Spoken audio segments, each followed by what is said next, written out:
Hello, everybody. This is Stephanie, the hands, hair, and heart of Cornerstone Create. Thank you for being here with me today. Today, I'm going to make it a kind of short video. I just want to discuss with you the differences in between blending with a foam blender and a makeup blender. Okay, so to do this, I'm going to be making tags. Tags are the best way to experiment with anything because it's a small piece of paper that you don't have to commit to if you don't like it. So I'm cutting my tags down to 3.5 inches tall and 2 1/8 inch wide. So that's a little bit smaller than a standard trading size card, and they'll be perfect for Christmas gifts and the little gable boxes that I'm going to be making. So I'm going to start off with Deep Iris Altenew ink, and I'm going to do this with my makeup blender brush. And again, if you need measurements and all that, go to my blog. I'll have that on the associated blog page, and I have a link in the description for you below just for your convenience. So I think I said on Instagram at some point in my life that I always had trouble doing ink blending and getting a really super light touch like some people can. Like some people can fade from a color to no color very easily and you can never even see where the transition is. I've always had trouble doing that.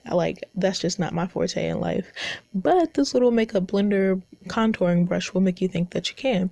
And that's what I like about it. Now I am using exact index white paper, and it is 110 pound, but 110 pound is like not your regular like cardstock. Well, it's 110 pound text, so it's not super thick.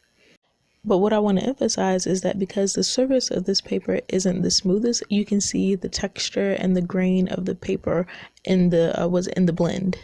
And I just wanted to use that kind of paper so that when I do the foam blending, you'll notice a difference more. Like if I would have used a super smooth cardstock, you barely would have been able to tell the difference between this blending brush and the foam brush that I'm going to use later. And when you're blending for different effects, that's something you need to be conscious of is the paper. So yes, again, I'm just using index paper just for demonstration purposes. Okay, so I'm going to move on to my next tag. I'm going to start off in Broken China, and I'm still using my beauty contouring brush. Again, I'm getting a great blend, very light touches here, and I can pretty much mash on this and still get a really light touch of ink on this paper. I'm making sure that I'm starting on the off side of the paper, like so on my brown paper, because it'll take you a while to blend even Distress Oxide ink off of this paper. And I also want to let you know that I am doing all of this in actual time. I didn't speed this up. I wanted to make sure that I didn't speed this up so that you could see what I was doing and kind of know for yourself how to gauge your own blending if you were to use a contouring brush. This contouring brush also came from Tuesday Morning. I've been looking for another contouring brush from Tuesday Morning, just cannot find it. I think I got this for like $2. I want to say that Pink Fresh Studio also has a whole blending brush set for like $20, and one of the people on my YouTube video a couple weeks ago also pointed out that they are available on Amazon, and yes, thank you sis for pointing that out because I found those and I'm going to get them. I wanted to give credit where credit is due, and the name of that YouTuber was Sarah Pardo, so thanks sis. I definitely saw those on Amazon for about $15. Alright, so now I'm going to come in from the other side with Peacock Feathers. So Peacock Feathers is another blue, but it's on the bluish green teal spectrum. So one side I'm going in with Broken China, and I wanted to only kind of blend in 2 Peacock Feathers. I went a little too far and went like 2/3 of the way down my tag, but I'll correct that a little bit later and go back over the bottom part into the Peacock Feathers with Broken China.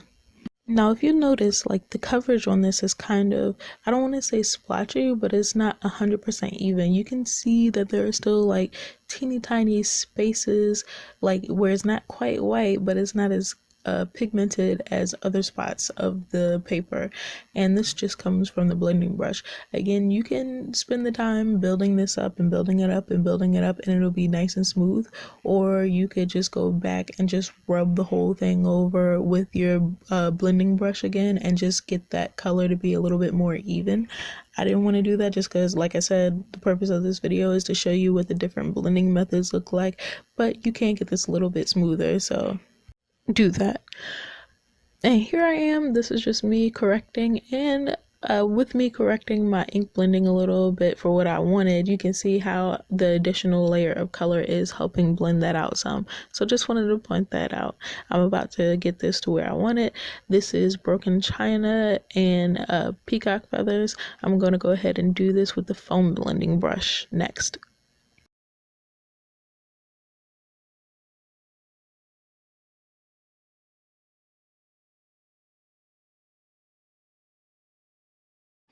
All right, so here we are on more familiar territory. So most of us, when we do our ink blending, we know of the Ranger mini ink blenders, and that's what most of us use. So this I'm doing for comparison purposes. I still like using the blending brush, which you can see in the upper right hand corner. Kind of just discarded a little bit, just threw them to the side to go back to my tried and true.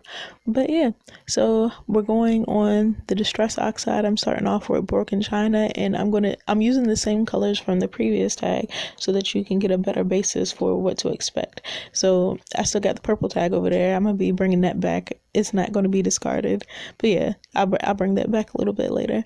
So here I am, and for all my blending woes, I actually did kind of transition nicely from the color to the white, but still not like how I would have wanted. Anyway, I'm gonna go back over here in broken china again, and I'm gonna do a little bit more ink blending, laying down a little bit more color.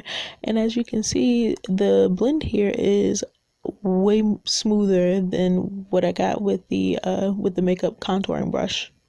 You see less streaking and less pitting in the color. Everything's way more blended out.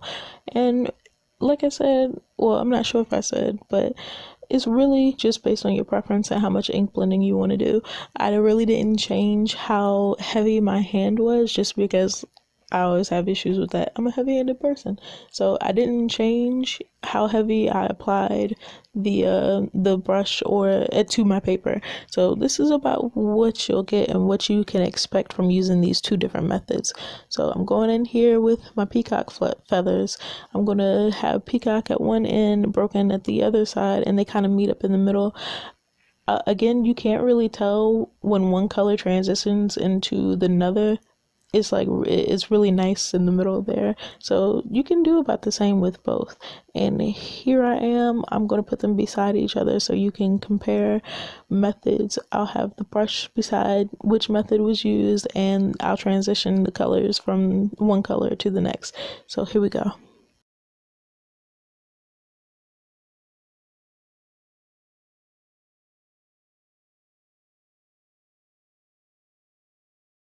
Alright, and this is what we're looking like. So on the left, I'm using the Beauty Contouring brush, and on the right, I'm using the mini ink blender with the foam applicator brush. And, you know, it speaks for itself. Both sides have peacock feathers at the top, and they have broken china at the end. So, you know, reserve for your own judgments. Okay, so now for the rest of the card, I'm definitely going to speed this up. I had thought about it and debated about whether just cutting the video off where we just were, but I was like, hey, I'll let you see what I wound up doing with the tags. So because these are tags and I know they're gonna get thrown away, I didn't put too many like super expensive things on these, but this little, I think I got this on sale and it was like a pack of 9 for like $1. So what is this, like 10 cents, a little less than 10 cents. Yeah, so, and I'm using wax paste. This was a wooden veneer chip, and I'm using wax metallic paste just to give it a coppery kind of look. And I'm going to rub that on the pearls, and I'm just rubbing this with my fingers. It's non-toxic. I got this from Michael's, but it's by Art C, who is under Mementa. I'll tag him on Instagram, or I'll leave a link in underneath this video. But yeah, I really, you know, this is definitely a mixed media tag as well. And I'll put like Merry Christmas either on the back and to whoever I'm giving this to from Auntie Stephanie, depending on whether I give it to an aunt or depending on whether I give it to a niece and nephew or someone like that. And here I am for the second tag. I'm just going to go ahead and use these sticky gems that I have. I think I got some of these from the dollar store, or I might have ordered them online. I'm not 100% sure because I don't have any of the branding or the packaging anymore. But this is perfect. I got the darker blues and the lighter blues. They're all the same size. And I think this one might go to one of my nephews because like all of them are into the emojis, and I just so happen to have emoji gems, so that's great. He should get a good kick out of that. And now, because these are tags, they all need little strings on them so that you can tie them to their gifts. So yeah, at this point, you just saw me cut 2 lines. I forgot all about the little purple tag. I'm not gonna forget you, purple tag. You were there, and you like don't tell the blue tags, but you're my favorite. So yeah, whole bunch, all of them. I'm gonna tie some jute string in them, and like we're gonna call that a wrap for these. So I uh, I sincerely thank you for being here with me. This is a short video getting into the Christmas holiday. I think after this, I'm pretty much done with Christmas like preparations. I gotta start going on and get my Kwanzaa preparations right now. And that won't take me but so long. I just gotta go do a teeny tiny little bit of shopping. So thanks for being here. Hit me up on my blog. Hit me up on my other social medias. All the links will be in the description box below.